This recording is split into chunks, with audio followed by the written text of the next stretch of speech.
इस संसार से हमेशा हमेशा के लिए जन्म मरण के चक्र से मुक्त होने वाला है। ऐसे जीव का जन्म होने के उपरांत भी उस जीव के लिए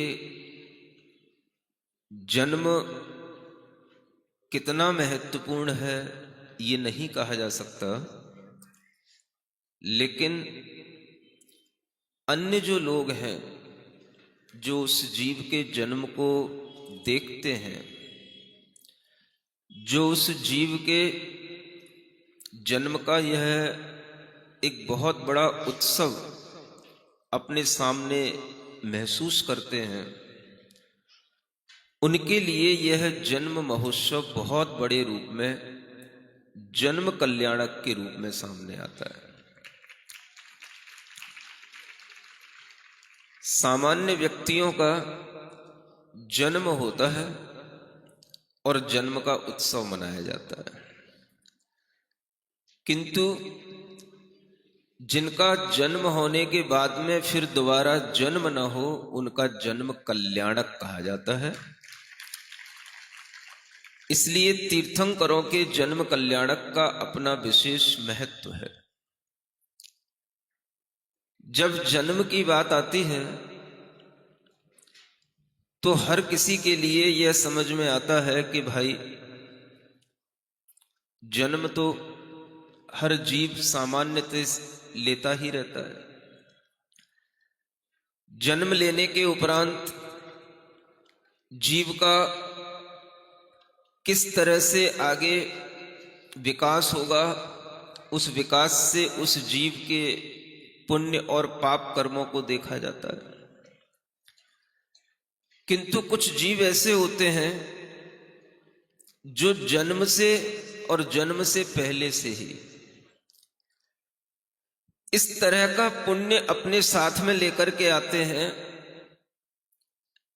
कि जन्म लेने से पहले ही वह तीन लोक में एक हलचल पैदा कर देते हैं।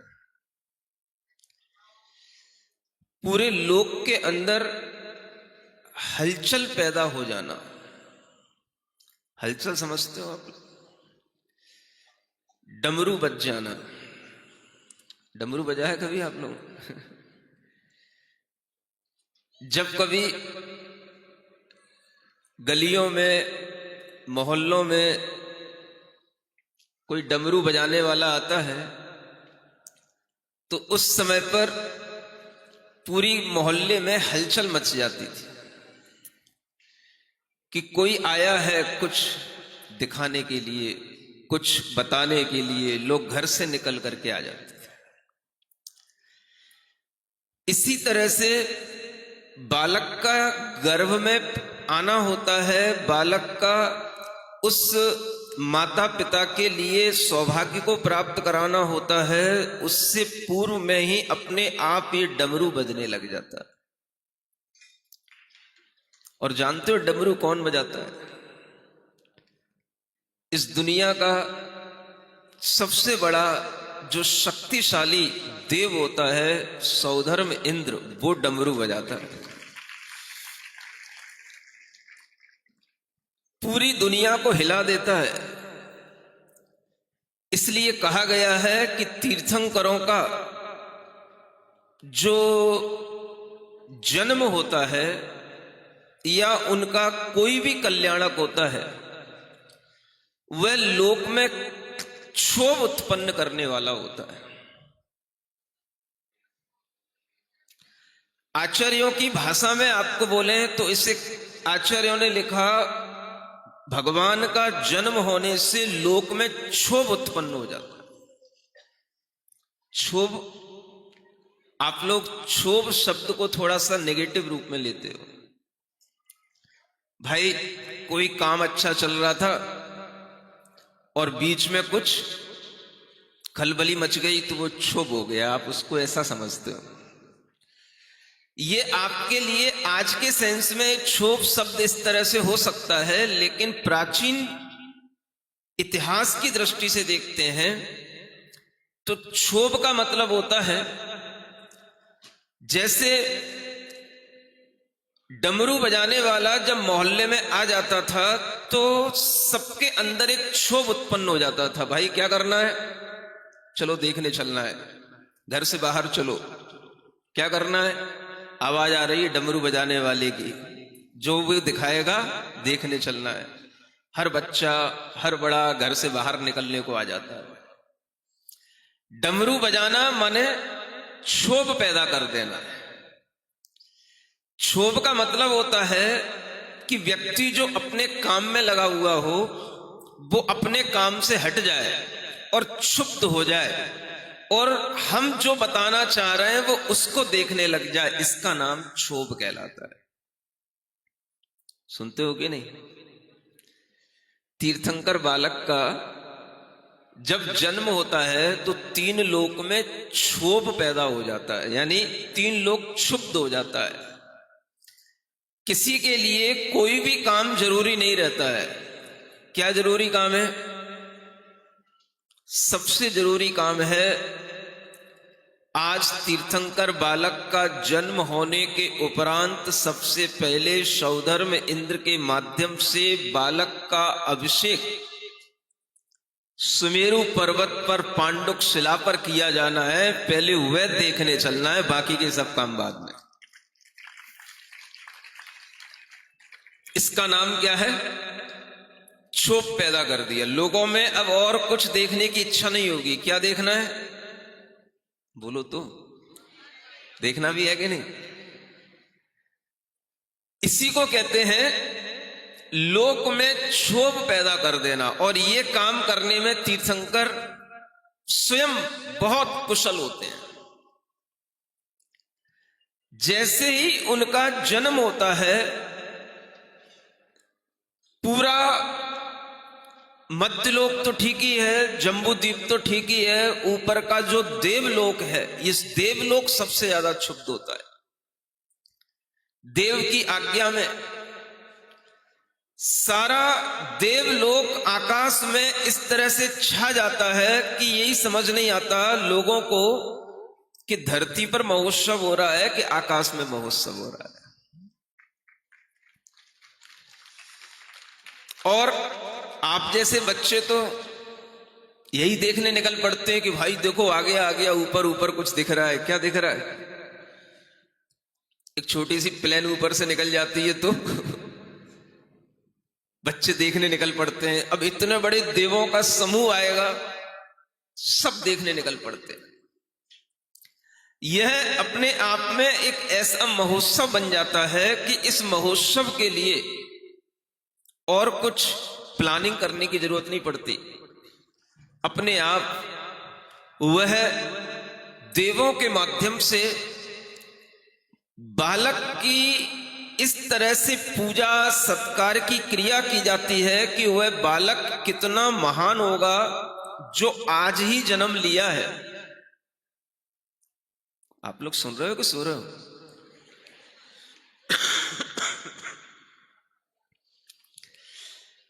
आप कभी विचार कुछ करते हो कि नहीं करते हो? सद्य प्रसूत इसको बोलते हैं। क्या बोलते हैं? जो अभी जन्म लिया है ऐसे बालक का तुरंत अभिषेक होना। आप तो उसे 10 दिन तक बाहर नहीं निकालोगे, 40 दिन के बाद कुछ नाम रखोगे, मंदिर लाओगे, कुछ करोगे। और यहां क्या हो रहा है? क्या हो रहा है? ये कोई फिल्म नहीं चल रही है कि भाई जल्दी हो जाता है। जल्दी नहीं हो जाता है, ऐसे ही होता है। गर्भ कल्याणक होने के उपरांत जन्म कल्याणक होते ही, माने जन्म कल्याणक इसी रूप में मनाया जाता है कि जन्म होते ही उस बालक को तुरंत सौधर्म इंद्र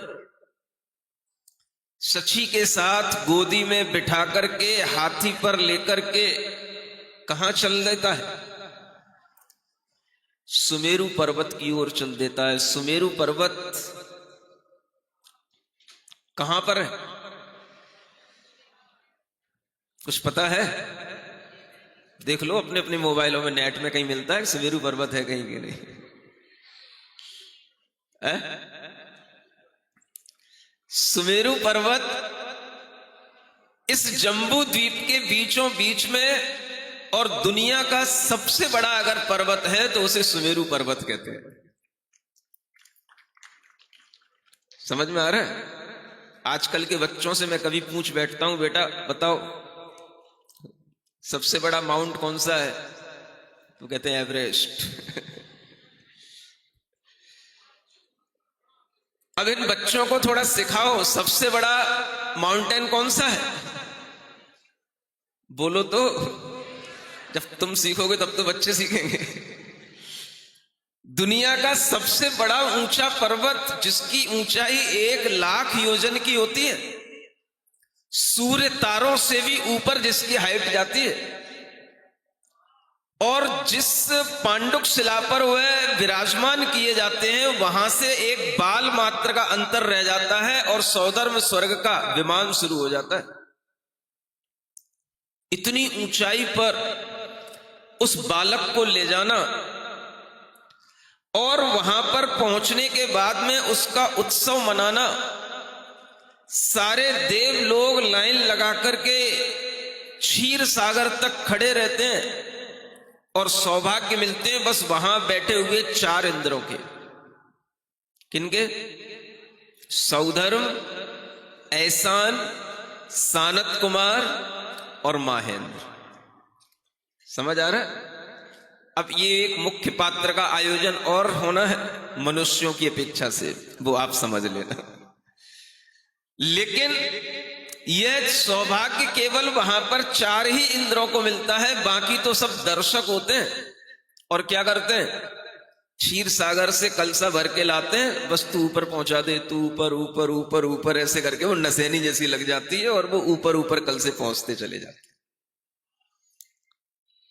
और वह कलसा से जब भगवान का अभिषेक उस बालक का किया जाता है तो आप सोचो उसकी शक्ति कितनी होगी। 1008 कलसे उसके ऊपर ढार दिए जाते हैं और वो कलसे तुम्हारी कलसियां नहीं होती हैं, एक एक योजन के जिनके मुख होते हैं, ऐसे बड़े बड़े कलसे होते हैं। और वह छोटा सा आज जो जन्मा हुआ बालक है, वह बालक वहां पर बैठा बैठा प्रसन्नता से वह उस अभिषेक का आनंद लेता रहता है। समझो कितना मजबूत बालक होगा वो। सुन रहे हो? दृश्य का विचार तो करो।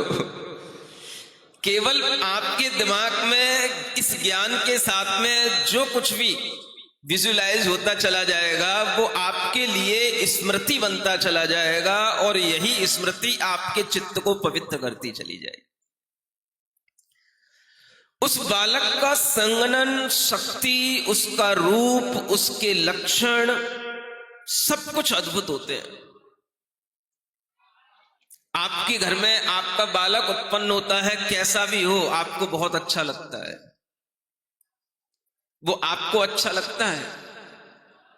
लेकिन जो बालक सबको अच्छा लगे, सबके अंदर मोह उत्पन्न कर दे, और जो सौधर्म स्वर्ग में रहने वाले इंद्र और बड़े बड़े देव हैं उनके लिए भी वह मोह उत्पन्न करा दे, ऐसा बालक सिर्फ तीर्थंकर बालक होता है और कोई दूसरा नहीं होता है। मुझे तो आश्चर्य होता है, एक बार जब मैं भगवान शांतिनाथ की स्तुति लिख रहा था, आवाज कम करें,